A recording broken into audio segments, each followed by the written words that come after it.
तो हेलो बच्चों, मेरा नाम है नसीम और आ गए हैं एक नई वीडियो के साथ। तो आज इस वीडियो में हम सीखेंगे कि किसी भी एलिमेंट्स के एटम के स्ट्रक्चर को कैसे बनाते हैं। तो यहाँ पर एटम के स्ट्रक्चर को बनाने के लिए आपको इलेक्ट्रॉनिक कॉन्फ़िगरेशन आनी चाहिए। अगर आपको इलेक्ट्रॉनिक कॉन्फ़िगरेशन नहीं आती तो आप हमारी प्रीवियस वीडियो के अंदर जाकर देख सकते हैं कि इलेक्ट्रॉनिक कॉन्फ़िगरेशन कैसे करते हैं। तो चलिए चलते हैं। तो यहां पर हमारे पास आज हम सीखेंगे कि how to draw the structure of atom, कि किसी भी एटम के स्ट्रक्चर को कैसे ड्रॉ करते हैं।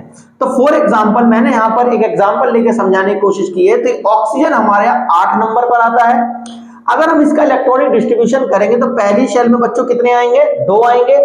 अब 8 में से 2 को मैंने यहां फिल कर दिया तो सेकंड शेल में हमारे पास कितने इलेक्ट्रॉन बच गए? 6। तो यहां पर हमारे पास 6 इलेक्ट्रॉन आएंगे। जिस बच्चों को नहीं पता कि पहले में 2 क्यों और दूसरे में 6 क्यों, तो वो इलेक्ट्रॉनिक कॉन्फ़िगरेशन एक बार जाकर देखे कि कैसे होता है आगे। तो यहां पर पहली शेल में 2 और दूसरी में हमारे पास बच्चे कितने आ जाएंगे? ठीक है, 6 इलेक्ट्रॉन आएंगे। तो मैंने यहां पर पहले एक छोटा सा सर्कल बनाया, वो पॉजिटिव साइन। पॉजिटिव का मतलब होता है कि ये हमारा न्यूक्लियस है। उसके अराउंड में पहली शेल जिसे हम कहेंगे के शेल। तो के शेल में टोटल इलेक्ट्रॉन कितने बच्चों? 2। तो यहां पर हम क्या करेंगे? 2, ठीक है, डॉट लगाएंगे। इट मींस 2 इलेक्ट्रॉन है। सेकंड शेल में हमारे पास टोटल इलेक्ट्रॉन कितने हैं बच्चों? 6। तो यहां पर हम 6 डॉट लगाएंगे। तो मैंने यहां पर बच्चों कितने डॉट लगाए हैं? 6। तो ये बन गया हमारा किसका स्ट्रक्चर? ऑक्सीजन का स्ट्रक्चर। सिमिलरली हम नियोन का स्ट्रक्चर बनाएंगे तो नियोन हमारा टोटल कितने नंबर पर आता है बच्चों? 10 नंबर पर आता है। तो पहली शेल में कितने इलेक्ट्रॉन आएंगे? 2। देन उसके बाद सेकंड शेल में बच्चों कितने इलेक्ट्रॉन आएंगे? 8। क्योंकि टोटल कितने हमारे पास? 10। पहले में हमने 2 भर दिए, बच्चे कितने? सेकंड में 8। तो नेक्स्ट शेल में 8 ही इलेक्ट्रॉन आते हैं, 8 से ज्यादा नहीं आते। तो यहां पर हम पहले जो सर्कल है हमारा वो पॉजिटिव सर्कल है, बिकॉज न्यूक्लियस को रिप्रेजेंट करेंगे हम। फिर फर्स्ट शेल में 2 इलेक्ट्रॉन है तो 2 हमने डॉट लगा दिए।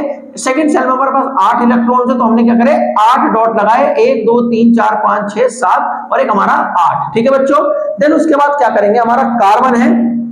अब हमारे पास जो कार्बन है, ठीक है, वो कितने नंबर पर आता है बच्चों? 6 नंबर पर आता है। तो पहली शेल में कितने इलेक्ट्रॉन्स आएंगे बच्चों यहाँ पर? ठीक है, 2 और बचा कितना उसके बाद हमारे पास? 6 में से 2 गए तो बचे कितने? 4।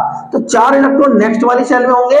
तो फर्स्ट शेल में हमारे पास 2 इलेक्ट्रॉन आगे समझ में, तो 2 इलेक्ट्रॉन हमने यहाँ फिल कर दिए dot dot. Then second shell में हमारे पास 4 इलेक्ट्रॉन, तो मैंने 4 डॉट यहाँ पर फिल कर दिए। इस प्रकार ये कार्बन का स्ट्रक्चर हो गया हमारे पास, ठीक है। और ये हमारे पास किसका स्ट्रक्चर हो गया? ये हमारे पास नियोन का स्ट्रक्चर हो गया और ये हमारे पास ऑक्सीजन का स्ट्रक्चर हो गया। तो इस तरीके से हम हर एलिमेंट के एटम्स के स्ट्रक्चर को बना सकते हैं, जो कि क्लास 9th में आगे समझने के टॉपिक है 18 इलेक्ट्रॉन के स्ट्रक्चर को बनाने का। ऐसे इंटरेस्टिंग वीडियो देखने के लिए हमारे चैनल को सब्सक्राइब करें।